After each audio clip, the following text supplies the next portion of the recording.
SI constables ఉద్యోగాలు సాధించడమే మీ లక్ష్యమా?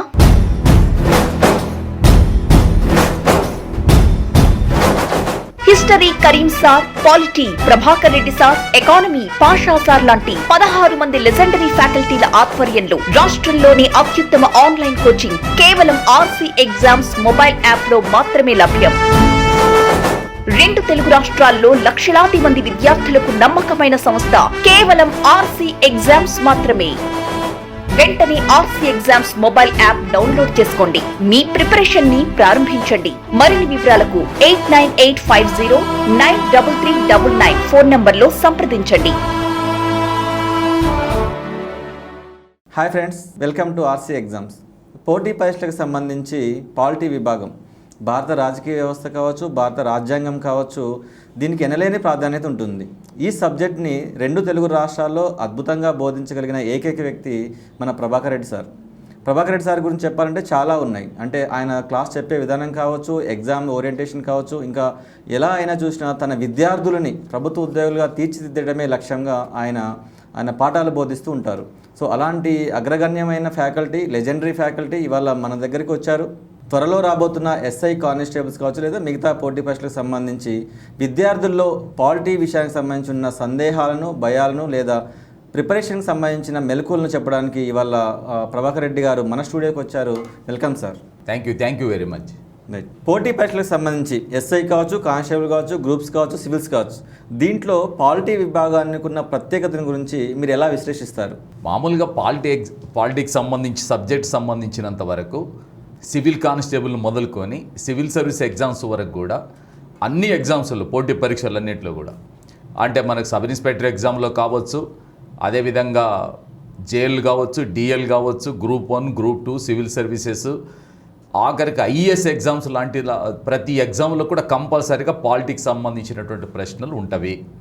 ఈ పాలిటీని జనరల్ స్టడీస్లో చూస్తున్నాం, స్పెషలైజ్డ్ సబ్జెక్టుగా చూస్తున్నాం. కాబట్టి పోటీ పరీక్షలకు ప్రిపేర్ అయ్యే ప్రతి విద్యార్థి కూడా తప్పనిసరిగా పాలిటీ పైన ఒక సరైనటువంటి అవగాహన కలిగి ఉండాల్సిన అవసరం అయితే ఉంటుంది. సరైన అవగాహన అంటున్నారు.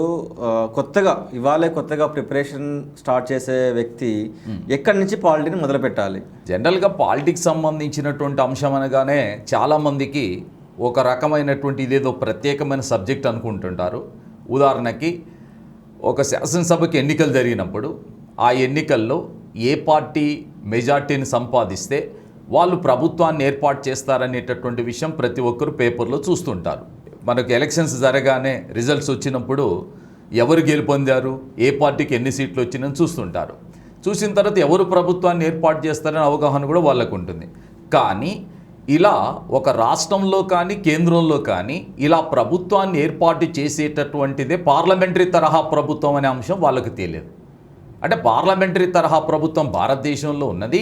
పార్లమెంటు అంటే శాసనసభకి ఎన్నికలు జరిగిన తర్వాత మెజార్టీ సంపాదించినటువంటి వాళ్ళ మాత్రమే ప్రభుత్వాన్ని ఏర్పాటు చేస్తారు. దీన్నే పార్లమెంటరీ తరహా ప్రభుత్వ విధానం అంటారని తెలియదు.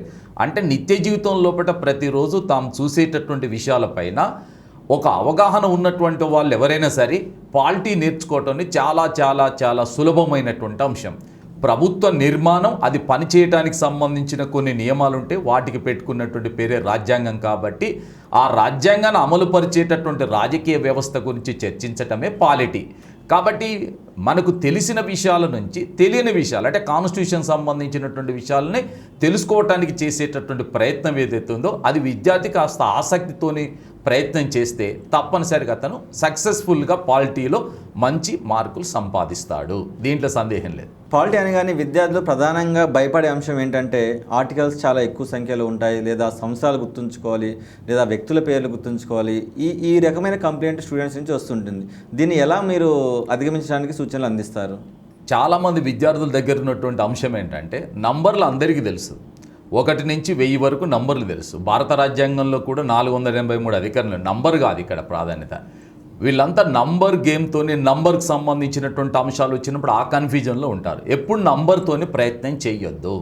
సబ్జెక్టుకి సంబంధించిన కాన్సెప్ట్ ఏవైతే ఉన్నాయో, సూత్రాలు ఏవైతే ఉన్నాయో వాటికి సంబంధించినటువంటి విషయాలను ఒక క్రమ పద్ధతిలో ఒక పొందికలో కూర్పు చేసినటువంటి అంశమే రాజ్యాంగం, అంటే అధికరణలు అనేటటువంటి అంశం. నంబర్తోని ప్రయత్నం చేసి నంబర్ని గుర్తుపెట్టుకునేటటువంటి ప్రయత్నం చేయటం మూలంగానే ఈ సమస్యలు వస్తాయి. ఫస్ట్ ఆఫ్ ఆల్ ఒక ఉదాహరణ, భారత ప్రధానమంత్రిని ఎవరు నియమిస్తారు? రాష్ట్రపతి నియమిస్తారు. భారత ప్రధానమంత్రి రాష్ట్రపతి నియమిస్తారనే అంశం మనకు తెలుసు, కానీ అది ఏ అధికరణలో ఉందనేసరికి మన వాళ్ళకి కన్ఫ్యూజన్ అవుతుంటారు. అందుకని నేను క్లాసులో చెప్పేటప్పుడు ప్రతి సందర్భంలో కూడా ఇదే విషయం చెప్తాను. నేను చెప్పేటటువంటి విషయాన్ని అర్థం చేసుకోండి, విషయాన్ని ఆధారం చేసుకొని నంబర్ అధికరణ గుర్తుపెట్టుకోండి. ఇప్పుడు ఉదాహరణకు హైకోర్టు జడ్జీలు ఉన్నారు, రాష్ట్రంలో ఉంటారు, కానీ హైకోర్టు జడ్జీలను నియమించేది ఎవరు అంటే రాష్ట్రపతి.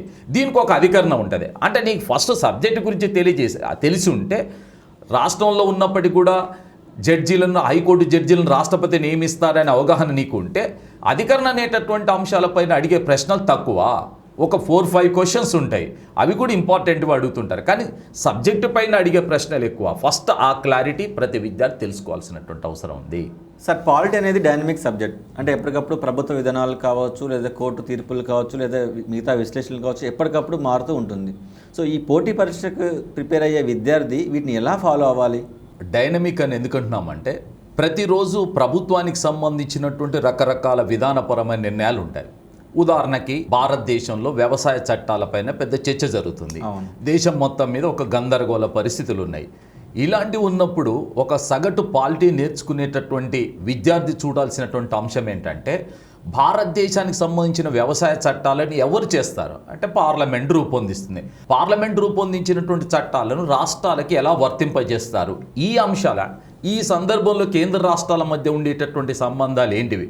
దారుణమైనటువంటి అంశం ఏంటంటే ఇవాళ టీవీలో జరిగే చర్చ, పేపర్లో జరిగే చర్చలు మొత్తం కూడా పేరు వ్యవసాయ చట్టాలు, కానీ సమస్య మొత్తం ఏంటిది?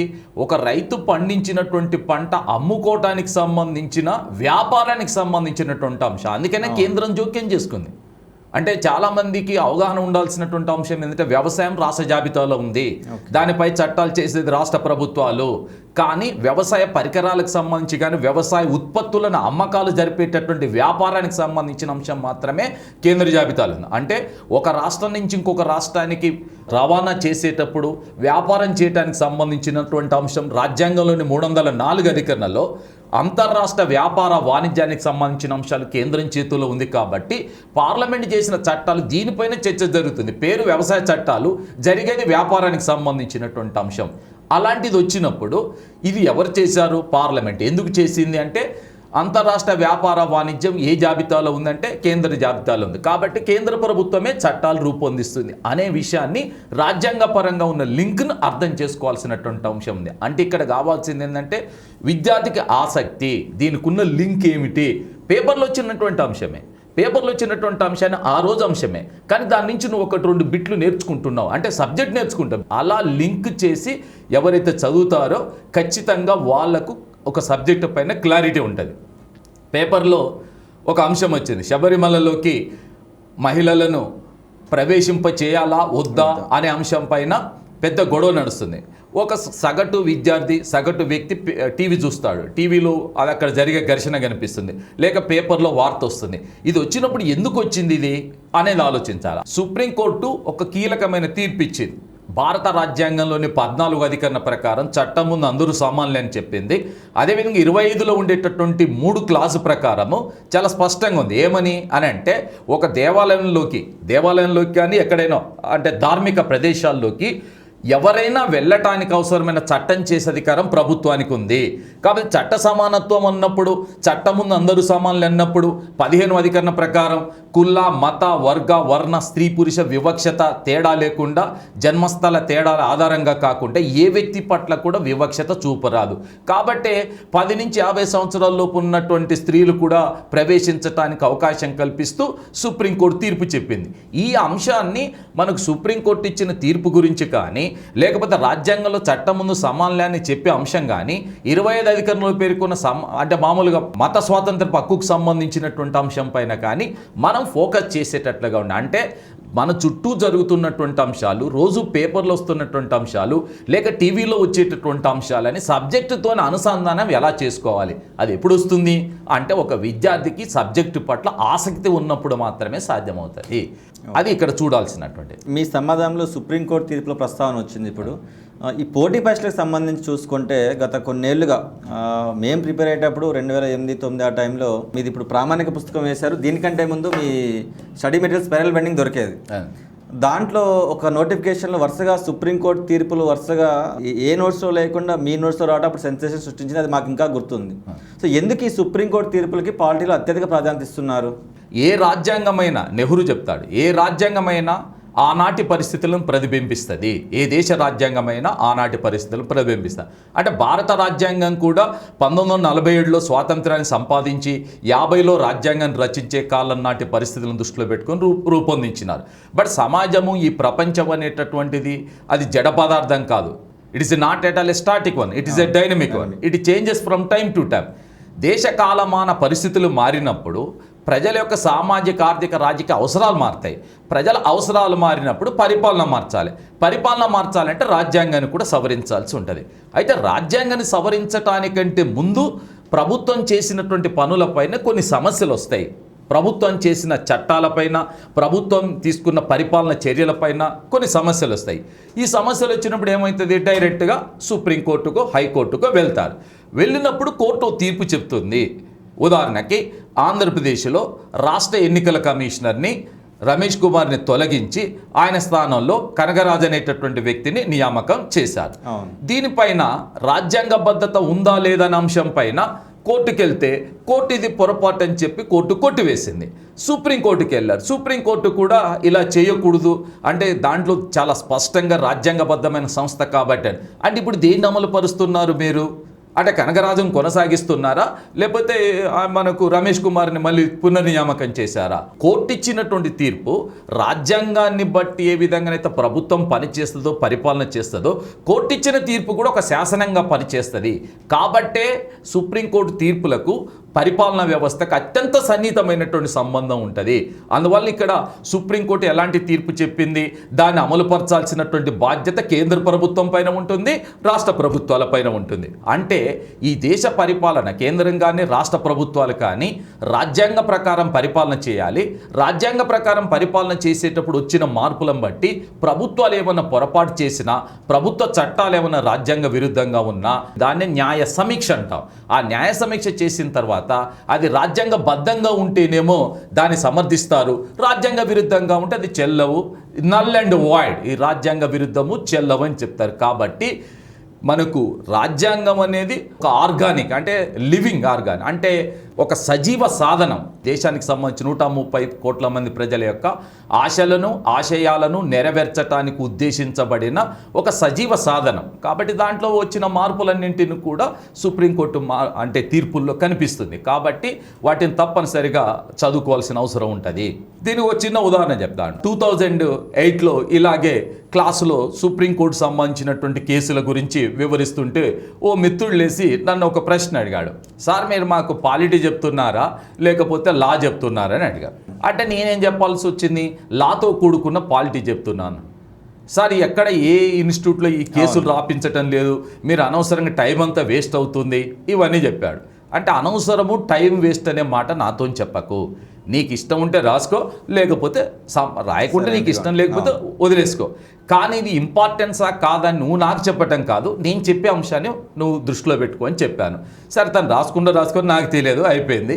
కానీ 2008లో Group 2 ఎగ్జామ్ కంప్లీట్ అయిపోయిన తర్వాత 5 o'clock తర్వాత నాకు ఫస్ట్ ఫోన్ చేసింది వెంకటేశ్వర్లు ఫ్రమ్ అనంతపూర్. ఏమన్నాడు? గురుగారు నన్ను క్షమించండి అన్నాడు. ఎందుకు అని అంటే ఆ ఎగ్జామ్లో సుప్రీంకోర్టు ఇచ్చిన తీర్పులపైన 7 ప్రశ్నలు వచ్చాయి. అవుట్ ఆఫ్ 75లో 7 ప్రశ్నలు వచ్చాయి. అంటే నేను చెప్పటం వల్ల రాలే, దాని ఇంపార్టెన్స్ని ఎగ్జామినర్ గుర్తించాడు కాబట్టి వచ్చింది. అంటే నేను చెప్పినా వస్తవి, చెప్పకపోయినా వస్తాయి. దాని ఇంపార్టెన్స్ అనేటటువంటిది ఎగ్జామినర్ గుర్తించాడు కాబట్టి అడుగుతున్నారు, అంతే తప్ప మనం చెప్పటం మూలంగా వచ్చినది అవివేకం. ఎవరైనా చెప్తుంటారు, అనేక ఇన్స్టిట్యూట్లో చెప్పి ఉండొచ్చు, మనమే చెప్పామని కాదు, కానీ ఇంపార్టెన్స్ అనేది అక్కడ ఉంటుంది. అందుకోసమే సుప్రీంకోర్టు తీర్పులను తప్పనిసరిగా అనుసంధానం చేసి ప్రభుత్వాలు పనిచేస్తాయి. కాబట్టి మనం చదువుకునే భారత రాజకీయ వ్యవస్థ అనేది రాజ్యాంగాన్ని ఆధారం చేసుకొని పనిచేస్తుంది. దానికి పెట్టిన పేరే రాజ్యాంగము. అది మనం గమనించాల్సినటువంటి అంశం. 2008 నోటిఫికేషన్ టైంలో మీ మెటీరియల్ నుంచి అప్పుడు బుక్ ప్రింట్ కాలేదనుకుంటా నాకు తెలిసి. అప్పుడు మెటీరియల్ స్పైరల్ బెండింగ్ బుక్ వచ్చేది. ఆ తర్వాత మీ స్టడీ మెటీరియల్ లేదా మీ క్లాస్ అటెండ్ చాలామంది పిల్లలు నా మిత్రులు కూడా ఉన్నారు, వాళ్ళు గ్రూప్ 2 సెలెక్ట్ అయ్యారు. ఆ తర్వాత మేము చూసిన పరిణామం ఏంటంటే మార్కెట్లో ఓన్లీ మీ స్టడీ మెటీరియల్ మీద దాదాపు లక్షలాది రూపాయల రెవెన్యూ జనరేట్ అయింది. జిరాక్స్ సెంటర్లు కావచ్చు, కోచింగ్ సెంటర్లు కావచ్చు, ఎక్కడ చూసినా పాలిటీ ప్రభాకర్ రెడ్డి పేరు అనే ఒక పేరు తప్పితే ఏది పాలిటీలు నింపలేదు. దానికి చాలా హ్యాపీగా ఫీల్ అవుతున్నాం. రీసెంట్గా ఈ బుక్ కూడా చాలా గ్రూప్ 2 కావచ్చు, గ్రూప్ 1 కావచ్చు అందరికీ. సో నా ప్రధానమైన ప్రశ్న ఏంటంటే ఈ గ్రూప్ 2 సివిల్స్ లెవెల్స్లో ఈ ప్రామాణిక పుస్తకం రాశారు, చాలామంది విద్యార్థులు ఉద్యోగాలు సాధించారు. ఇప్పుడు ఎస్ఐ కానిస్టేబుల్కి మీరు కొత్తగా వస్తున్నారు, వాళ్ళకి ఎంతవరకు ఈ బుక్ ఉపయోగపడుతుంది? వాస్తవంగా ఏంటంటే ఒక బుక్ కానీ ఒక మెటీరియల్ కానీ దాని యొక్క ప్రామాణికత అనేటటువంటిది మనం రాసే ఎగ్జామ్కు ఉపయోగపడుతుందా లేదనే దాని మీద ఆధారపడి ఉంటుంది. మీరు చెప్పినటువంటి దాంట్లో ఒక చిన్న అంశం చెప్తాను.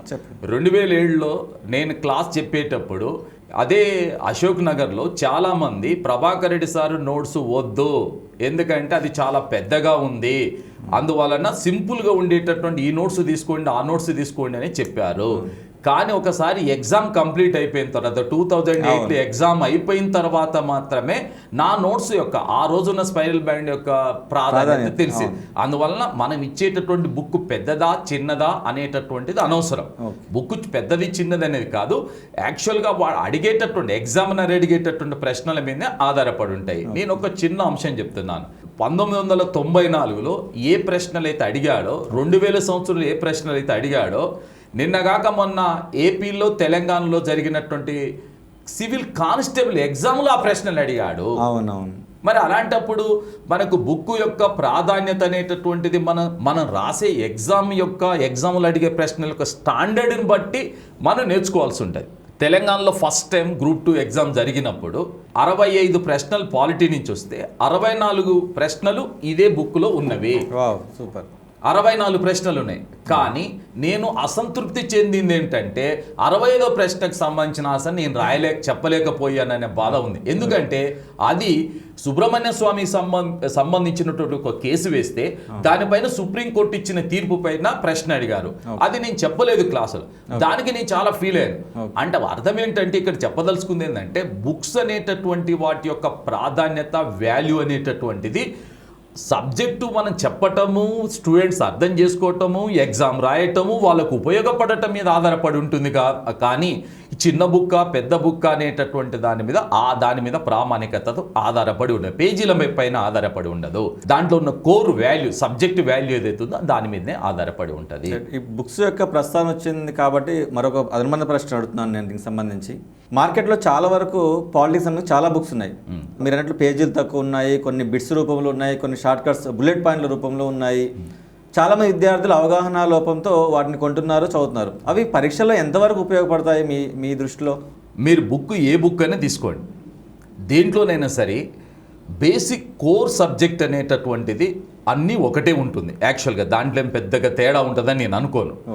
కానీ ఎగ్జామ్లో వచ్చేటటువంటి ప్రశ్నలకు అనుగుణంగా గ్రూప్ 2 క్లాసు చెప్పేటప్పుడు ఆ క్లాసులో నుంచి ఆల్మోస్ట్ 48 మంది సబ్ ఇన్స్పెక్టర్లే సెలెక్ట్ అయినారు.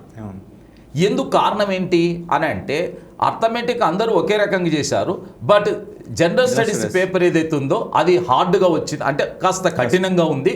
సో దానికి ఆ సబ్జెక్టుకు అనుగుణంగా ఎవరైతే ప్రిపేర్ అయ్యేవారో వాళ్ళు మాత్రమే సెలెక్ట్ అయినారు. అంటే ఇక్కడ మనకు బుక్కి సంబంధించినటువంటి అంశం దీని మీద ఆధారపడి ఉండి దాని ప్రాధాన్యత అంటే ఎగ్జామినర్ అడిగేటటువంటి ప్రశ్నలకు తగినటువంటి విధంగా ఇందులో మ్యాటర్ ఉందా లేదా అనేటటువంటి అంశం చూడాల్సి ఉంటుంది. టాటా మెగ్రిల్కి సంబంధించినటువంటి బుక్ చదివిన వాళ్ళు ఉన్నారు, నా బుక్ చదివిన వాళ్ళు ఉన్నారు. కానీ నేను ఒక అంశం ఏం చెప్పగలను, మీది ఇంగ్లీష్ మీడియం ఉంటే బాగుండేది సార్, ఎందుకంటే ఇది ప్రాక్టికల్ అంశాలు ఉన్నవి, కోర్ సబ్జెక్ట్ ఉంది, ప్రాక్టికల్ అంశాలు ఉన్నవి, అన్నీ ఒకే దాంట్లో ఉండేటటువంటివి ఎక్కడ లేవు సార్ అని కూడా అన్నారు. అయినంత మాత్రాన్ని ఇతర బుక్కులన్నీ వేస్ట్, లేకపోతే ఇదే ప్రామాణికం నేను ఎప్పుడు చెప్పను. ఎందుకంటే ఏ బుక్కులు విద్యార్థి అనేటటువంటి వాడు చాలామంది అంటారు సార్ ఈ బుక్ తప్ప వేరే చదవండి, నేను దాన్ని ఒప్పుకోను కూడా. ఎందుకనంటే నీకు అందుబాటులో ఉండేటటువంటి మెటీరియల్ ఏదైనా తీసుకో, ఒక 5-6 మెటీరియల్ గ్యాదర్ చేస్తారు, వాటన్నిటిని దగ్గర పెట్టుకుంటారు, అదంతా కన్ఫ్యూజన్ అవుతుంటారు, అందుకనే ఏం చదవరు. అందుకని నేను చెప్పేది ఏంటంటే ఫస్ట్ ఒకటి ప్రామాణికంగా తీసుకో. నువ్వు ఒక మెటీరియల్ ఫాలో అవుతావా, ఆ మెటీరియల్ తీసుకో. ఈ బుక్ ఫాలో అవుతావా, ఆ బుక్నే తీసుకో. ఇంకో బుక్ ఫాలో అవుతావా, ఆ బుక్. దాంట్లో ప్రామాణిక ఉదాహరణకి ఒక రాష్ట్రంలో రాష్ట్రపతి పరిపాలన విధించాలంటే 350 అధికరణ ప్రకారం విధిస్తారని ఉంటుంది. వేరే బుక్లో 370, 380 రాయరు కదా ఎక్కడైనా. అందుకని బేసిక్స్ ఏవైతున్నాయో బేసిక్స్ నేర్చుకునేంత వరకు ఒక బుక్ను ఫాలోగా. ఒకసారి బేసిక్స్ నేర్చుకున్న తర్వాత ఏ బుక్లో కొన్ని పాయింట్స్ కవర్ కావచ్చు, కాకూడదేనే నువ్వు అప్పుడు చదువు. అది నువ్వు చూడాలి. ఓకే. ఫస్ట్ అవి చూసుకొని అసలు మ్యాటర్ను వదిలేస్తారు. అది ఇక్కడ చేయకూడదు ఏ విద్యార్థికి. నేను ఇచ్చే సిన్సియర్ సలహా, you depend upon one single book, you thoroughly go through it and try to understand the core values of the subject. Then after you can move. మిగతా సబ్జెక్టులోకి వెళ్ళొచ్చు, వాటిని నువ్వు నేర్చుకోవచ్చు, వాటిని అర్థం చేసుకోవచ్చు. సివిల్స్ గ్రూప్ 2, గ్రూప్ 1 విద్యార్థులకు బోధించిన మీరు ఈ రాబోయే నోటిఫికేషన్ నుంచి ఎస్ఐ కానిస్టేబుల్ విద్యార్థులకు కూడా బోధించడానికి ముందుకు వచ్చారు. ఈ పరిణామాన్ని మీరు ఎలా ఫీల్ అవుతున్నారు? నేను చాలా హ్యాపీగానే ఫీల్ అవుతున్నా, దాంట్లో సందేహం లేదు. ఎందుకు అని అంటే నాకు సంబంధించినంత వరకు ఏంటంటే నా స్టడీ డిగ్రీ వరకు నేను అంటే నాది ఆంధ్ర యూనివర్సిటీ, అక్కడ చదివాను. పీజీ, ఎంఫిల్, పిహెచ్డి మొత్తం కూడా ఉస్మాన్ యూనివర్సిటీ చదివాను. నాకు అన్ని చోట్ల నుంచి కూడా అంటే నేను గత ఒక 13 ఇయర్స్ నుంచి ఈ కాంపిటేటివ్ అంటే టీచింగ్లో 25 ఇయర్స్ నుంచి ఉన్నాను. కానీ కాంపిటేటివ్ ఎగ్జామ్ సంబంధించిన ఫీల్డ్లో మాత్రం 13 to 14 ఇయర్స్ నుంచి మాత్రం ఉన్నాను. ఈ క్రమంలో ఆల్మోస్ట్ 1 lakh మెంబర్స్కి పైగా నేను స్వయంగా డైరెక్ట్గా నాకు స్టూడెంట్స్తో వీళ్ళందరూ కూడా చాలామంది ఒకసారి గ్రూప్ 1, గ్రూప్ 2 కోచింగ్ అయిపోయిన తర్వాత కూడా మళ్ళీ వచ్చి ఇట్లా సబ్ ఇన్స్పెక్టర్ ఎగ్జామ్ ఉంది సార్, మీరు మా క్లాస్ చెప్పండి అని. నాకు అలాంటి అవకాశం లేదు, నేను చెప్పలేకపోతున్నాను. ఈ మార్గం ఏదైతుందో దీని ద్వారా ఇది కూడా ఆన్లైన్ ద్వారా మనం చెప్పడానికి అవకాశం వచ్చింది కాబట్టి నేను ఎక్కువ మంది విద్యార్థులకు రీచ్ అయ్యేటటువంటి అవకాశం ఉన్నది. అది సింపుల్ ఫీజుతోని ఎక్కువ మంది అంటే ఒక విద్యార్థి ఒక మంచి ఫ్యాకల్టీ యొక్క పాఠాన్ని ఇంట్లో కూర్చొని అతి తక్కువ ఫీజుతో కూడా నేర్చుకునేటటువంటి అవకాశం అతనికి వచ్చింది, చెప్పడానికి నాకు కూడా అవకాశం వచ్చింది. కాబట్టి ఒక టీచింగ్లో ఉండేటటువంటి ఎవరికైనా సరే తాను సంపాదించిన సంపాదన కంటే కూడా తాను ఎంతమందికి సర్వ్ చేయగలిగినాం అనేటటువంటి దానికి ఉంటే ఆత్మసంతృప్తి ఉంటుంది. ఈ ఓరియంటేషన్కి రావడానికి కూడా కారణం అదే, వేరే కారణం లేదు. రైట్ సార్, ఇప్పుడు మీరు సివిల్స్కి బోధించారు, గ్రూప్స్కి బోధించారు, ఇప్పుడు కొత్తగా ఎస్ఐ కానిస్టేబుల్ కూడా బోధిస్తున్నారు. అయితే ఈ 3 విధానానికి సంబంధించి పాలిటీలో మనం ఏమైనా డిఫరెన్షియేట్ చేయొచ్చు? అంటే ఎస్ఐ కానిస్టేబుల్ ఇంతవరకు చదివితే సరిపోతుంది, గ్రూప్ 2 ఇంతవరకు చదవాలి, సివిల్స్ ఇంతవరకు చదవాలని ఏమన్నట్లా డిఫరెన్షియేట్ చేయొచ్చా, లేదా అన్నిటికీ ఒకటే పద్ధతి ఫాలో అవ్వాలా? వాస్తవంగా చెప్పాలంటే సివిల్ కానిస్టేబుల్కు, సబ్ ఇన్స్పెక్టర్కు, లేకుంటే గ్రూప్ 1కు, గ్రూప్ 2కు, సివిల్ సర్వీస్కు వేటికైనా సరే డిఫరెన్షియేట్ చేయాలంటే ఒకటే ఒక అంశం ఉంటుంది. Whether it is objective or subjective, డిస్క్రిప్టివా ఆబ్జెక్టివా, మెయిన్ ఇది చూడాలి. ఎందుకంటున్నానంటే మీరు ఒకసారి సిలబస్ తీసుకుంటే ఈ దేనికైనా ప్రామాణికం సిలబసే. ఈ ఖురాన్ అయినదే, బైబిల్ అయినదే, భగవద్గీత అయినది. ఒక సిలబస్ తీసుకున్నప్పుడు ఒక్కటే మాట అంటున్నాడు, భారత రాజ్యాంగ అవలోకనం అన్నాడు. భారత రాజ్యాంగ అవలోకనం అంటే ఏ టాపిక్ చదవాలి, ఏ టాపిక్ చదవద్దు, దేన్ని అనేటటువంటిది లేదు అక్కడ. అవును, కొన్ని సబ్జెక్ట్స్ చాలా స్పష్టంగా దాంట్లో క్లియర్గా ఎనాలిటికల్గా ఇప్పుడు గ్రూప్ 1, గ్రూప్ 2 ఇచ్చినట్టుగా ఇవ్వలేదు. కానీ ప్రశ్నల పరంపరను తీసుకున్నప్పుడు ఏమవుతుంది, చాలా హై స్టాండర్డ్లో క్వశ్చన్స్ అడుగుతున్నారు, చాలా హై స్టాండర్డ్ ప్రశ్నలు అడుగుతున్నారు. అంటే ఇక్కడ అర్థం ఏంటంటే డిస్క్రిప్టివ్ టైప్కి వచ్చినప్పుడు ఐదర్ సివిల్ సర్వీస్లో కానీ లేకపోతే గ్రూప్ 1లో కానీ డిస్క్రిప్టివ్ టైప్ వచ్చినప్పుడు రాసే విధానం మారుతుంది, రాసే పద్ధతి మారుతుంది, ఇంటర్ప్రిటేషన్ మారుతుంది తప్ప సబ్జెక్టు మారదు.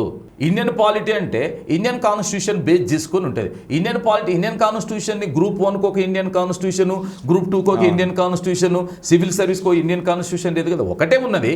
ఉన్న కాన్స్టిట్యూషన్ని ఆధారం చేసుకుని ప్రశ్నిస్తున్నారు. ప్రశ్నించేటప్పుడు జనరల్గా జరిగేది ఏంటంటే whether it is objective or subjective. మరి డిగ్రీ పూర్తయినటువంటి వాళ్ళకు రావట్లేదు, పీజీ పూర్తయిన వాళ్ళకు వస్తుంది, కొంతమంది ఇంటర్మీడియట్ కంప్లీట్ అయిన వాడు కూడా జాబ్ సంపాదిస్తున్నారు కానిస్టేబుల్. ఎట్లా సాధ్యమవుతుంది అని అంటే ఆ ఉన్నటువంటి సబ్జెక్టు పైన ఆబ్జెక్టివ్ ఓరియంటేషన్ లోపల ఎవరైతే కాన్సన్ట్రేషన్ చేసి చదవగలుగుతారో వాళ్ళు మాత్రమే సక్సెస్ అవుతారు, దాంట్లో సందేహం లేదు. సిలబస్లో చూసుకుంటే భారత రాజ్యాంగం అవలోకనం అని మాత్రమే ఒక పదం పెడుతున్నాడు. దాంట్లో చాలా చాప్టర్స్ ఉన్నాయి, పౌరసత్వం దగ్గర నుంచి లేదా ప్రాథమిక హక్కులు, ప్రాథమిక విధులు, లేదా సుప్రీంకోర్టు, ఇలా చాలా విభాగాలు ఉన్నాయి. దీంట్లో ఏ విభాగానికి ఎక్కువ ప్రాధాన్యత ఇవ్వాలి, లేకపోతే దీని గురించి ఏమన్నా మీరు విశ్లేషించగలరా? జనరల్గా ఇక్కడ ఏంటంటే పాలిటీ పైన జనరల్ స్టడీస్లో క్వశ్చన్స్ వచ్చేటప్పుడు కొన్ని కీలకమైన ఇంపార్టెంట్ అయినటువంటి ఏరియాలు ఉన్నాయి. అట్లని చెప్పి అక్కడ అడగాలని ఏమీ లేదు.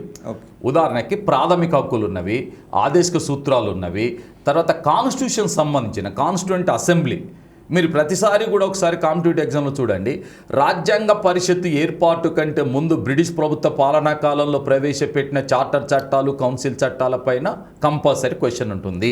భారత రాజ్యాంగ పరిషత్ ఏదైతే ఉందో దానిపైన తప్పనిసరిగా ప్రశ్న ఉంటుంది. ఆ తర్వాత ప్రాథమిక హక్కులపైన ప్రశ్నలు ఉంటున్నాయి, ఆదేశిక సూత్రాలపైన ప్రశ్నలు ఉంటున్నాయి, భారత రాష్ట్రపతి, పార్లమెంటు, తర్వాత కేంద్ర ప్రభుత్వం, రాష్ట్ర ప్రభుత్వాలపైన ప్రశ్నలు ఉంటాయి. ఇవి ఇంపార్టెంట్, కేంద్ర రాష్ట్ర సంబంధాలు వీటిపైన ఉంటున్నాయి. అట్లని చెప్పి వీటిని అడుగుతారు అని అనుకోవటానికి అవకాశం ఉండదు. నాకు ఇది ఒకసారి సమస్య ఎదురైంది. ఎలా అంటే, నేను 2008లో గ్రూప్ 1 క్లాసెస్ చెప్పాను, ఒక ఇన్స్టిట్యూట్లో గ్రూప్ 1 క్లాస్ చెప్పాను. అవాళ నేను చెప్పితే 5 ప్రశ్నలు చెప్తే 5 ప్రశ్నలు వచ్చాయి గ్రూప్ 1 మెయిన్స్లో. తర్వాత 2011లో చెప్తే 7 క్వశ్చన్స్ వచ్చాయి. 2012లో మళ్ళీ ఎగ్జామ్ జరిగినప్పుడు నేను ఇలాగే క్లాస్ చెప్తున్నాను. క్లాస్ చెప్పేటప్పుడు ఒక సబ్ ఇన్స్పెక్టర్ అతను గ్రూప్ 1 రాస్తున్నాడు. అప్పుడు డిఎస్పీ పోస్టులు 63 ఎంత ఉండేది, దానికోసం రాస్తున్నాడు.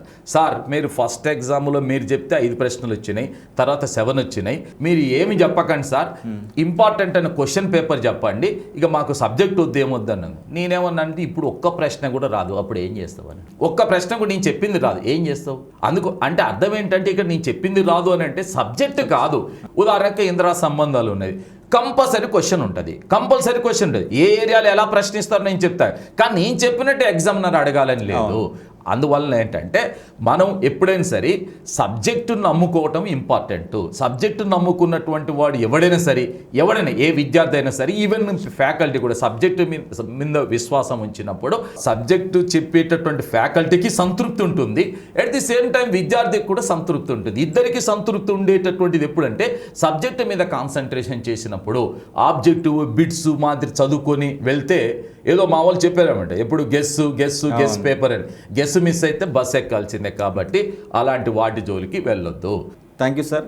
జనరల్గా గ్రామీణ ప్రాంత విద్యార్థి, కొత్తగా ప్రిపరేషన్ స్టార్ట్ చేసే విద్యార్థి పోటీ పరీక్షలకు వచ్చేటప్పుడు ఎలాంటి విధానాన్ని ఫాలో అయితే అతను తన కళలను నెరవేర్చుకోగలడు? ఒక వ్యక్తికి, ఏ వ్యక్తి అయినా కావచ్చు, చైనాలో ఒక సామెత ఉంది, నువ్వు 1 సంవత్సరానికి నువ్వు ప్లాన్ చేసుకుంటే వరిని నాటు, 1 సంవత్సరానికి ప్రిపేర్ చేసుకుంటే, 10 సంవత్సరాల కోసం నువ్వేమన్నా ప్లాన్ వేసుకుంటే ఏమైనా చెట్లను నాటండి. ఒక జీవితకాలానికి నువ్వు ప్లాన్ చేసుకుంటే విద్యను పెంపొందించు అన్నాడు. అంటే విద్య అనేటటువంటి మానవుని యొక్క జీవితాన్ని మలచటంలో అత్యంత కీలక పాత్ర పోషించేటటువంటి అంశం విద్య అనేటటువంటిది. ఈ దేశంలో రియల్గా అంటే ప్రతి భారత పౌరుడు కూడా ఆదర్శంగా తీసుకోవాల్సినటువంటి వ్యక్తి డాక్టర్ బిఆర్ అంబేద్కర్. ఒకనాడు అతను అంటరాని వాడని చెప్పి పాఠం చెప్పకుండా బస్త చింపేసి కిటికీ అవతల కూర్చోపెట్టి పాఠం చెప్పింది ఈ దేశం. అలాంటి వ్యక్తి భారతదేశం స్వాతంత్రం సంపాదించి రాజ్యాంగం రాసుకునే కాలం నాటికి ఈ దేశంలో కోట్లాది మంది ప్రజలు పక్కకు పోయినారు, ఓన్లీ ఒక్కడే దిక్కైనాడు అంబేద్కర్. అంటే ఎక్కడి నుంచి వచ్చిన అంబేద్కర్ ఇంత పెద్ద దేశాన్ని కొన్ని తరాల తర్వాత కూడా గుర్తుంచుకునేటటువంటి రాజ్యాంగాన్ని అందించగలిగినాడు అని అంటే ఆదర్శం. అంటే ఆయన యొక్క జీవితం ఆయన ఎదగటమే కాకుండా దేశాన్ని కూడా ఒక మార్గాన్ని చూపించే విధంగా ఎదగటం అంటే ఆయనే ఆదర్శం. ఆ విధంగా మనం చిన్నప్పటి నుంచి అనేక అంశాలు చదువుతూ వస్తుంటాం. చదివేటటువంటి వ్యక్తి ఏదైనా సరే, ఎవరైనా సరే, ఏ వ్యక్తి అయినా సరే, ఫస్ట్ ఆఫ్ ఆల్ ఒక లక్ష్యాన్ని కలిగి ఉండటం ఇంపార్టెంట్. ఫస్ట్ ఆఫ్ ఆల్ ఒక బర్నింగ్ డిజైర్ ఉండాలి. డిజైర్ ఉండటం, కోరిక ఉండటం అనేది సింపుల్ అంశం. అది జ్వలించే కోరిక ఉండాలి. అంటే నేను తప్పిస్తుండాలి, నేను ఈ లక్ష్యాన్ని సాధించాలి, నేను ఒక గవర్నమెంట్ ఏదైనా కావచ్చు, నువ్వు అనుకున్న లక్ష్యాన్ని నువ్వు సాధించాలనుకుంటే ఫస్ట్ ఒక లక్ష్యాన్ని ఏర్పాటు చేసుకోవాలి. లక్ష్యాన్ని లేనివాడంటే దారం లేని గాలిపటం ఎటు వెళ్తుందో మనకు కూడా తెలియదు. లక్ష్యం లేకపోతే కూడా నువ్వు ఏం చేస్తావు, నీ జీవితం ఎటువైపు వెళ్తుంది అనేటటువంటిది కూడా ఉండదు. ఈ బర్నింగ్ డిజైర్ని సాధించటానికి నువ్వు ఒక ప్రణాళికను సిద్ధం చేసుకోవాలి. నీకు అనుగుణంగా ప్రణాళికను సిద్ధం చేసుకోవాలి.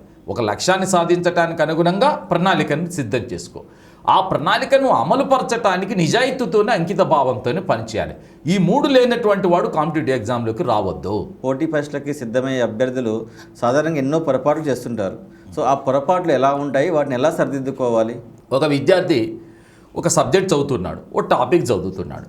చదివేటప్పుడు అతనికి చాలా ఈజీగా చదువుతున్నాడు, ఈజీగా అర్థమవుతుంది, చాలా సింపుల్గా అర్థం చేసుకుంటున్నాడు, ఆ సబ్జెక్టు పైన అవగాహన పెంచుకున్నాడు. తర్వాత దానిపైన ఒక పట్టు సంపాదించేటట్టుగా వెళ్తున్నాడు. అప్పుడు ఈ విద్యార్థి చేసేటటువంటిది ఏంటిది, ఇది చాలా ఈజీగా ఉంది, ఇది ఎప్పుడైనా చదువుకోవచ్చు అని పక్కకు పెడుతున్నాడు. లేదు, ఒక సబ్జెక్ట్ చదువుతున్నాడు, అతనికి అది అర్థం కావటం లేదు, అవగాహన చేసుకోలేకపోతున్నాడు, కాన్సన్ట్రేషన్ చేయలేకపోతున్నాడు. అప్పుడు ఏం చేస్తున్నాడు, ఇది నాకు రాదని పక్కకు పెడుతున్నాడు. రెండిట్లో ఉన్న కామన్ ఏంటంటే పక్కకు పెట్టడం. అంటే ఇక్కడ ఏంటంటే నీకు ఈజీగా ఉండేటటువంటి అంశాన్ని కానీ లేకపోతే నీకు హార్డ్ అనిపించేటటువంటి అంశం కానీ నువ్వు చదివేటటువంటి దాంట్లో నీ పద్ధతిని నువ్వు మార్చుకోవాల్సి ఉంటుంది. ఈజీగా ఉండేటటువంటి అంశం నేను అందుకే చాలా సందర్భాలు చెప్తాను. ఏ వ్యక్తికైనా సరే ఒక పీఠభూమి దశ ఉంటుంది, అది విద్యాశాస్త్రంలో ఉంటుంది అనమాట. అంటే ఏంటిది అని అంటే ఒక దశకు వచ్చిన తర్వాత, సాచ్యురేషన్కి వచ్చిన తర్వాత ఏది చదివినా అర్థం కాదు, కాన్సన్ట్రేషన్ చేయలేము, అంత ఇది ఉండదు. అలాంటి టైంలో నేను ఏం చెప్తానంటే జనరల్గా నీకు నచ్చినటువంటి సబ్జెక్టు తీసుకొని వాటి యొక్క పేజీలు తిప్పేసి సబెడిసు చూస్తూ వెళ్ళు. నేను ఒక అంశం ఏంటంటే పోటీ పరీక్షలకు ప్రిపేర్ అయ్యే ఏ విద్యార్థి అయినా సరే నువ్వు ఫెయిల్ అయితే, నువ్వు సక్సెస్ కాలేకపోతే రక్షణ తంత్రాలు వెతక్కు, అంటే డిఫెన్స్ మెకానిజం వెతక్కు.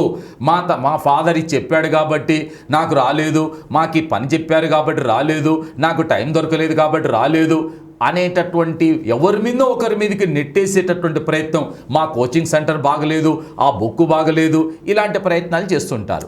నేను ఒక చిన్న అంశం ఏమంటున్నామంటే అందరికీ మేమే క్లాస్ చెప్తాం, అందరు ఇవే బుక్స్ చదువుతారు, మరి కొంతమందికి వస్తున్నాయి కొంతమందికి రావట్లేదంటే అర్థం ఏంటిది అని అంటే ఈ బుక్ తీసుకుంటారు కొంతమంది, ఇలా పేజీలు చూస్తుంటారు, కానీ మనసు ఎక్కడో ఉంటుంది. అప్పుడు అలాంటి సందర్భాలు ఇతను ఎలా సాధించగలుగుతాడు?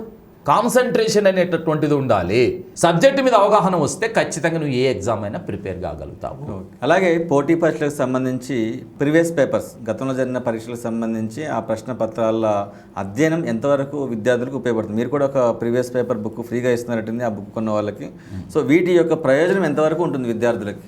కొంతమందికి ఉన్న ఆలోచన ఏంటంటే ప్రీవియస్ క్వశ్చన్ పేపర్స్ చదివితే అందులోవే మళ్ళీ వస్తాయి కాబట్టి చదవాలి అనుకునేటటువంటి ఆలోచన ఏదైతే ఉందో అది శుద్ధ తప్పు. ఫస్ట్ మీరు అది వదిలేసేయాలి. ఇక్కడ ప్రీవియస్ పేపర్స్ చదవాలి అని చెప్పే ఉద్దేశం ఏంటంటే ప్రశ్నలని, ఆ ప్రశ్నించేటటువంటి తీరుని మనం గుర్తుంచుకోవటానికి అవకాశం ఉంటుంది. అంటే మనం ఏం చదవాలి, మన ప్రిపరేషన్ అనేటటువంటిది యాక్యురేట్గా ఉండాలంటే. అందుకే నేను చాలా సందర్భాల్లో ప్రతి విద్యార్థికి ఒక అంశాన్ని పదే చెప్తుంటాను. మీరు ప్రశ్నలను గుర్తించేవాడు సాధారణ విద్యార్థి, ప్రశ్నలను గుర్తించేవాడు, ప్రశ్నల గురించి అంటే దానిపైన అవగాహన ఉండేవాడు సాధారణ విద్యార్థి. ప్రశ్నించే నాడిని పసిగట్టగలవాడే విజేత.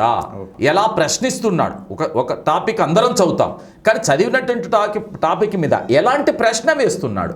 చాలామంది శాస్త్రవేత్తలు చెప్తారు విద్య అనేటటువంటిది ఒక వజ్రం లాంటిది. ఒక వజ్రాన్ని తీసుకొచ్చి మనం ఆ ఎండలో పెట్టినప్పుడు నలుగురు చుట్టూ 10 మంది చుట్టూ చూసినప్పుడు అందరికి ఒకే కలర్లో కనిపించదు, వేరు కలర్లో కనిపిస్తుంటుంది. అలాగే ఒక అంశాన్ని అర్థం చేసుకునేటప్పుడు కూడా అది వేరు కోణాల నుంచి అర్థం చేసుకోవాలి. అయితే ఇక్కడ అర్థం ఏంటంటే ఎగ్జామినర్ ప్రశ్నించేవాడు ఏ కోణం నుంచి ప్రశ్నిస్తున్నాడో ఆ నాడిని మనం పసిగట్టగలిగితే మనం విజేతలం అవుతాం. సబ్జెక్టు నువ్వు నేర్చుకుంటున్నావంటే అవసరమైనప్పుడు, నువ్వు పోటీ పరీక్షలు రాసేటప్పుడు అవసరమైనప్పుడు అది నీకు ఉపయోగపడేటట్లుగా ఉండు, ఉపయోగించుకునే సామర్థ్యాన్ని నువ్వు పెంచుకోవాలి. ఎందుకంటే ఇక్కడ చాలా అంశాలు, అంటే హైడ్రోజను ఆక్సిజన్ కలిపితే నీరు వస్తుంది, ఇవన్నీ ఉంటాయి, ఈ బయట జరిగేటటువంటి అంశాలు. బట్ ఇదేంటిది, you should have to construct your self. నిన్ను నువ్వే కన్స్ట్రక్ట్ చేసుకోవాలి, brick by brick, step by step నిన్ను నువ్వు నిర్మాణం చేసుకోవాలి, నిన్ను దానికి సన్నద్ధం చేసుకోవాలి. అలా సన్నద్ధం చేసుకోగలిగినటువంటి వాడు మాత్రమే సక్సెస్ అవుతాడు. ఇక్కడ ఫెయిల్యూర్స్ వస్తుంటాయి. ఫెయిల్యూర్స్ వచ్చినప్పుడు కూడా నేను ప్రతి విద్యార్థికి చెప్పదలుచుకున్నటువంటి ఒక ఇంపార్టెంట్ అండ్ కీలకమైన అంశం ఉంది. ఎవడైనా జీవితంలో నేను ఎప్పుడు కూడా ఫెయిల్ కాలేదు అని ఎవరైనా చెప్తుండంటే వాడు ప్రయత్నం చేయటం లేదు. ఇది మనం అర్థం చేసుకోవాలి, ప్రయత్నం చేయడం. ఎందుకంటే ప్రయత్నించేటటువంటి వాడు ఎక్కడో ఒక దగ్గర ఫెయిల్ అవుతాడు, దాని నుంచి పాఠం నేర్చుకొని సక్సెస్ అవుతుంటాడు. ప్రతి వాడు కూడా, అంటే ఒక వ్యక్తి పుట్టగానే వెంటనే ప్రపంచంలో బెన్ జాన్సన్లో పీటీ ఉషాలు కాలేరు కదా. వాళ్ళు కింద పడుతూ పడి లేచి దెబ్బలు తింటూ రకరకాలైన తర్వాత తాము తీర్చిదిద్దుకొని వస్తారు. అందుకోసం ఇక్కడ ఫెయిల్యూర్ అనేది రాగానే, కొంచెం ఫెయిల్యూర్ కాగానే ఇదేదో ప్రపంచం మునిగిపోతుంది అనేటటువంటి అంశం మాత్రం ఎప్పుడూ రానివ్వద్దు. పోటీ పరీక్షలకు శిక్షణకు సంబంధించి దాదాపు 20 సంవత్సరాల అనుభవం మీకున్నది. కొన్ని వందలాది మంది, వేలాది మంది విద్యార్థులు మీ ద్వారా ఉద్యోగం సాధించారు. నా ప్రధానమైన ప్రశ్న ఏంటంటే, ఒక విద్యార్థి ఖచ్చితంగా కోచింగ్ తీసుకోవాలా, కోచింగ్ తీసుకుంటేనే ఉద్యోగం సాధిస్తారా? దీనిపై మీ అభిప్రాయం ఏమిటి? ఇక్కడ కోచింగ్ అన్నప్పుడు మనకు ఉండేటటువంటి ఒక అవగాహన ఏంటంటే, అంటే ఫస్ట్ వదులుకోవాల్సిన అంశం ఏంటంటే, కోచింగ్కు వెళ్తే కోచింగ్ ద్వారానే ఉద్యోగం వస్తుందనేది తప్పు. ఫస్ట్ అది గుర్తుపెట్టుకోవాలి. కోచింగ్ ద్వారా మాత్రమే వస్తుందనేటటువంటిది అపోహ మాత్రమే. కానీ కోచింగ్ అనేటటువంటిది ఒక గైడెన్స్గా మాత్రం ఖచ్చితంగా ఉపయోగపడుతుంది. ఎందుకంటున్నానంటే, ఒక విద్యార్థికి అకాడమిక్ ఓరియంటేషన్లో ఉండేటటువంటి విద్యార్థి ఎవరైతే ఉంటాడో అతడు ఒక్కసారిగా కాంపిటేటివ్ వరల్డ్లోకి వస్తున్నాడు. ఈ కాంపిటేటివ్ వరల్డ్లోకి వచ్చిన తర్వాత ఫస్ట్ సిలబస్కి సంబంధించి కానీ, మెటీరియల్కి సంబంధించి కానీ, ప్రిపరేషన్ సంబంధించి కానీ, అంటే గతంలో ప్రశ్నించేటటువంటి విధానం గురించి కానీ, ప్రిపేర్ అయ్యేటప్పుడు ఎదురయ్యేటటువంటి సమస్యల గురించి కానీ, నీకు వచ్చిన డౌట్స్ క్లియర్ చేసేటప్పుడు కానీ, ఇవన్నీ కూడా నీ కోచింగ్ ద్వారా ఉపయోగపడతాయి. మళ్ళీ దృష్టిలో పెట్టుకోవాల్సింది ఏంటంటే, కోచింగ్ వెళ్తే నాకు వచ్చేస్తుంది ఉద్యోగం అనుకునేటటువంటి అపోహ తప్పు. But at the same time ఇది నీకు ఖచ్చితంగా నిన్ను ఒక స్థాయికి తీసుకువెళ్ళటానికి ఉపయోగపడుతుంది. ఉదాహరణకి ఒక ఉపాధ్యాయుడు ఏం చేస్తాడు అంటే, నీకు ఒక డోర్ తీస్తాడు. విజ్ఞానం నేర్చుకోవటానికి అవసరమంటే డోర్ తీస్తాడు. నేర్చుకోవాల్సింది నువ్వే, ఉపయోగించుకోవాల్సింది కూడా నువ్వే. కాబట్టి ఉపాధ్యాయుడు ఒక మార్గం చూపుతాడు, కోచింగ్ సెంటర్ కూడా ఒక మార్గాన్ని చూపుతుంది. మార్గం చూపటానికి మాత్రం ఖచ్చితంగా అవసరమనే చెప్తాను. అంతే తప్ప దానితోనే వస్తుంది అనేటటువంటి అపోహ లేకుండా మాత్రమే జాయిన్ కావాలి. ఇప్పుడు సివిల్ సర్వీస్ రాసే వాళ్ళ పరిస్థితి కూడా అంతే కదా. ఒక్కసారి కోచింగ్ తీసుకుంటారు, తర్వాత మొత్తం వాళ్ళే చదువుకుంటుంటారు. 2-3 years తర్వాత 2-3 అటెంప్టుల్లో వస్తుంటుంది. మనం చూస్తూనే ఉన్నాం. అది ఒకసారి తీసుకున్న తర్వాత వాళ్ళ ఓన్ ప్రిపరేషన్ వాళ్ళు చేస్తుంటారు. కానీ గైడెన్స్ కోసం మాత్రం తప్పనిసరిగా ఉండాల్సింది. గైడెన్స్ లేకుండా నేనే మొత్తం సర్వర్ నేనే అనుకుంటే ఏమొస్తుందో నీకు అవగాహన ఉండదు. అదనమాట. ఇప్పుడు ఆర్సీ ఎగ్జామ్స్ యాప్ ద్వారా ఆన్లైన్లో విద్యార్థులకు బోధించడానికి మీరు ముందుకు వచ్చారు. ఎస్ఐ కానిస్టేబుల్కి ఈ నోటిఫికేషన్ చెప్తున్నారు. తర్వాత ఈ పిల్లలే తర్వాత గ్రూప్ 2 కావచ్చు, సివిల్స్ కావచ్చు, లేదా మిగతా పరీక్షలు కూడా రాస్తుంటారు. ఒక విద్యార్థి 5-6 పరీక్షలు రాస్తున్నారు. ఇప్పుడు మీరు చెప్పే సబ్జెక్టు దీనికి మాత్రమే పరిమితం అవుతుందా, లేదా వాళ్ళకు కూడా ఏమైనా ఉపయోగపడే అవకాశం ఉందా? ఏ సబ్జెక్టు పైన, అది పాలిటీ పైన మాత్రమే కాదు, ఏ సబ్జెక్టు పైన సరే మనం నేర్చుకునే విజ్ఞానం అనేటటువంటిది బ్యాంక్ బ్యాలెన్స్ లాంటిది. ఓకే. నీ బ్యాంకులో బ్యాలెన్స్ ఉంటే, నీ బ్యాంకులో డబ్బులు ఉంటే నువ్వు దేనికైనా ఉపయోగించుకోవచ్చు. నీ బ్యాంకులో డబ్బులు లేకుంటే నువ్వు ఉపయోగించుకోవటానికి ఏముండదు. నేను ప్రారంభంలో అదే విషయం చెప్పాను. ఇండియన్ పాలిటీ పైన, నీకు ఇండియన్ కాన్స్టిట్యూషన్ పైన, భారత రాజకీయ వ్యవస్థ పైన, అది పనిచేసే విధానం పైన, సుప్రీంకోర్టు అన్నిటిపై నీకు పర్ఫెక్ట్ అవగాహన ఉంటే ఏ ఎగ్జామ్లో అడిగినా కూడా దానిపైన ప్రశ్నలు అడుగుతాయి. అడిగే తీరు డిఫరెంట్గా ఉండవచ్చు, కానీ అంశం అదే ఉంటుంది. ఒక దగ్గర నేర్చుకున్నటువంటి సబ్జెక్ట్ అనేటటువంటిది ప్రతి చోట ఉపయోగించుకోవటానికి అవకాశం ఉంటుంది. ఒక ఎగ్జామ్ రాయటానికి అంటే ఒక కోచింగ్ కోసం, లేకపోతే ఒక సెట్ ఆఫ్ ఎగ్జామ్ రాయటానికి వస్తారు. అక్కడ కోచింగ్ తీసుకుంటారు, తర్వాత ప్రిపేర్ అవుతుంటారు. వాడు తీసుకున్న దానికంటే వేరే దాంట్లో సెలెక్ట్ అవుతుంటారు. ఇప్పుడు చాలామంది గ్రూప్ 2 కోసం, గ్రూప్ 1 కోసం వస్తారు. వాళ్ళంతా డిఎల్గా సెలెక్ట్ అవుతుంటారు. మరి దానికి ఏం చేస్తాం? సివిల్ సర్వీస్ కోచింగ్ తీసుకున్నటువంటి వాళ్ళు వచ్చి సివిల్ సర్వీస్ కోచింగ్ తీసుకున్నాం, గ్రామ సచివాలయ ఉద్యోగాలు కూడా చేస్తున్నాం. మరి దానికి ఏం చెప్తామని అంటే, ఆ సందర్భాన్ని బట్టి, అవసరాన్ని బట్టి, సందర్భాన్ని బట్టి సబ్జెక్ట్ను ఉపయోగించుకోవటానికి అవకాశం ఉంటుంది. కాబట్టి ఫస్ట్ మనం సాధించాల్సినటువంటి ప్రొఫిషియన్సీ సబ్జెక్ట్లో సంపాదించాలి. అది దేనికోసం ఉపయోగించుకుని ఇది ఖచ్చితంగా ఉపయోగపడుతుంది, అన్నిటికీ ఉపయోగపడుతుంది, అందులో సందేహం లేదు. రాబోయే త్వరలో వచ్చే సంవత్సరం, కొత్త సంవత్సరంలో 2 తెలుగు రాష్ట్రాల్లో, అటు ఏపీ కావచ్చు, ఇటు తెలంగాణ కావచ్చు, భారీ ఎత్తున పోలీసు నియామకాలు జరగనున్నాయి. కాబట్టి వాటికి సన్నద్ధమైతున్న లక్షలాది మంది విద్యార్థులకు మీరిచ్చే సూచనలు, సలహాలు ఏమైనా ఉన్నాయా? నేను ఇక్కడ విద్యార్థులందరికీ కూడా, పోటీ పరీక్షలకు ప్రిపేర్ అయ్యేటటువంటి విద్యార్థులందరికీ కూడా నేను కొన్ని అంశాలు చెప్తున్నాను. వీటిపైన ప్రతి ఒక్కరు కాస్త దృష్టిని కేంద్రీకరించండి. ఫస్ట్ ఆఫ్ ఆల్, ఒక విద్యార్థి కాంపిటేటివ్ ఎగ్జామ్స్కి ప్రిపేర్ అయ్యేటటువంటి విద్యార్థి నువ్వు ఆత్మవిశ్వాసాన్ని పెంపొందించుకోవాలి. ఓ లక్ష్యాన్ని కలిగి ఉండటం, ఆత్మవిశ్వాసం అంటే నేను సాధించటం కృషి చేస్తామనేది ఫస్ట్ ఉండాలి. తర్వాత మీరు కంపారిజన్ చేస్తున్నారు. కంపారిజన్ చేసేటప్పుడు ఏం చేస్తున్నాడు విద్యార్థి? వాడితోని వీడితోని కంపారిజన్ చేస్తున్నారు. అలాంటి పని ఎప్పుడూ చేయకండి, కంపారిజన్ చేసుకోకండి. ఎందుకు కంపారిజన్ చేసుకోవద్దని చెప్తున్నానంటే, ఎవరి పేజీ వాడిదే, ఎవరి ప్రిపరేషన్ వాడిదే, ఎవరి లక్ష్యం వాడిదే. వాడు సాధించటానికి మీరు ప్రయత్నం చేసేటప్పుడు మీ మార్గంలో మీరు వెళ్ళండి. కొంతమంది ఉంటారు, నైట్ 1, 2, 3 వరకు చదువుతుంటారు. మార్నింగ్ ఎప్పుడో 10, 12 వరకు లేస్తుంటారు. కొంతమంది ఎర్లీ మార్నింగ్ 4 o'clock లేస్తారు, లేచి చదువుకుంటారు. మరి ఇద్దరు సాధించిన వాళ్ళు ఉంటారు. వాళ్ళ మీకు సంబంధించినటువంటి దాన్ని బట్టి మీరు ప్లాన్ చేసుకోండి. కానీ ఇక్కడ చెప్పదలుచుకునే కీలకమైన అంశం ఏంటంటే చాలా చిన్న అంశాలు. ఒక విద్యార్థికి ఒక్కసారి ఒక టాపిక్, ఒక లెసన్ వింటే వాడికి అర్థమైపోతుంది. కొంతమంది విద్యార్థులు అలా ఉంటారు. కొంతమందికి 2-3 times వినాల్సి వస్తుంది. అట్లా విన్నట్టు దానికి ఈ క్లాస్ ఏదైతుందో మీకు చాలా ఉపయోగం. నువ్వు ఎన్నిసార్లు అంటే అన్నిసార్లు వినటానికి అవకాశం ఉంది. రెండో అంశం. రెండో స్టెప్. మూడో స్టెప్ ఏంటంటే కొంతమంది 2-3 times విన్న తర్వాత కూడా అవగాహన రాదు. అప్పుడు నువ్వు ఏం చేయాలి? కొంతమంది రాసి అర్థం చేసుకునేటటువంటి ప్రయత్నం చేస్తారు. ఇక్కడ కూడా నీకు అర్థం కాలేదు. అర్థం కానప్పుడు నువ్వు ఏం చేస్తున్నావు అని అంటే నీ ఫ్రెండ్స్తో డిస్కషన్ చేయాలి. Discussion is the most important one. మళ్ళీ చెప్తున్నా, కాంపిటేటివ్ ఎగ్జామ్ లోపల ప్రిపేర్ అయ్యి ఏ అభ్యర్థి అయినా సరే నువ్వు ఎన్నిసార్లు ఒక సబ్జెక్టు గురించి, ఒక టాపిక్ గురించి నీ ఫ్రెండ్స్తో డిస్కషన్ చేస్తావో ఆ సబ్జెక్టు పైన, ఆ టాపిక్ పైన, ఆ అంశం పైన నీకు మరింత కమాండ్ వస్తుంది. అప్పటికి కూడా నీకు అవగాహన రాకపోతే ఓ ఫ్యాకల్టీ ద్వారా నివృత్తి చేసుకునేటటువంటి ప్రయత్నం చేయి. నువ్వు ఎక్కడున్నావని నువ్వు డిసైడ్ చేసుకో. ఒక్కసారి చదివితే అర్థం చేసుకునే స్థితిలో ఉన్నావా? 2-3 times చదివితే అర్థం చేసుకునే స్థితిలో ఉన్నావా? లేక రాస్తే గుర్తుపెట్టుకునేటటువంటి స్థితిలో ఉన్నావా? లేకపోతే నీ ఫ్రెండ్స్తో డిస్కషన్ చేస్తే గుర్తుంచుకునే స్థితిలో ఉన్నావా?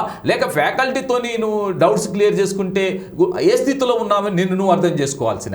అందుకనే మీరు చాలామంది మనం మాట్లాడుతుంటాం ఏమని, ఇతరుల గురించి, వాడి గురించి, వీడి గురించి అది మాట్లాడుతుంటాం. First of all competitive exams prepare అయ్యేటటువంటి వాళ్ళు నో థైసెల్ఫ్. నిన్ను నువ్వు తెలుసుకొని ఎందుకు చెప్తున్నాను నేను అంటే, ఒక వ్యక్తి యొక్క సమర్థత, అతని యొక్క బలము, బలహీనత వానికి తెలిసినట్టుగా ఇంకెవడికి, దేవుడికి కూడా తెలియదు.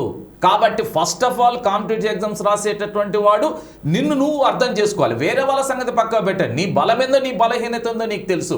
నీ బలాన్ని ఎలా పెంపొందించుకోవాలి, బలహీనతని ఎలా అధిగమించాలి, ఎలా సక్సెస్ సాధించాలి అనేటటువంటి దాని మీద కాన్సన్ట్రేషన్ చేయండి. చాలా సందర్భాలలో ఎప్పుడో 2300 సంవత్సరాల క్రితమే అరిస్టాటిల్ చెప్తాడు ఏమని, విద్య యొక్క వేర్లు చేదుగాను అది అందించే ఫలితాలు తీయగాను ఉంటాయని.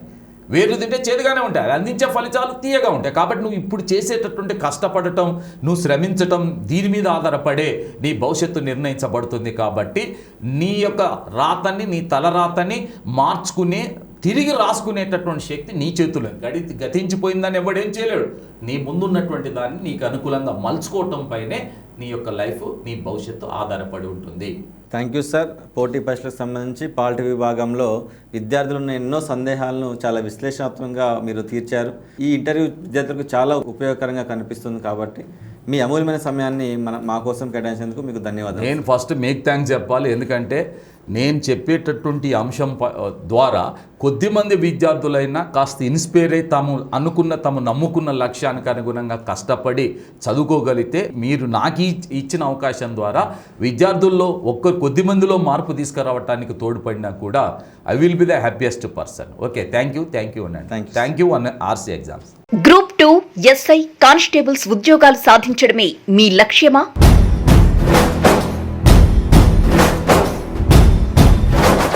History Karim sir, polity Prabhakar Reddy sir, economy Pasha sir లాంటి 16 మంది లెజెండరీ ఫ్యాకల్టీల ఆధ్వర్యంలో రాష్ట్రంలోని అత్యుత్తమ ఆన్లైన్ కోచింగ్ కేవలం ఆర్సీ ఎగ్జామ్స్ మొబైల్ యాప్ లో మాత్రమే లభ్యం. 2 తెలుగు రాష్ట్రాల్లో లక్షలాది మంది విద్యార్థులకు నమ్మకమైన సంస్థ కేవలం ఆర్సీ ఎగ్జామ్స్ మాత్రమే. వెంటనే RC exams mobile app download చేసుకోండి. మీ ప్రిపరేషన్ ని ప్రారంభించండి. మరిన్ని వివరాలకు 8985093399 ఫోన్ నంబర్లో సంప్రదించండి.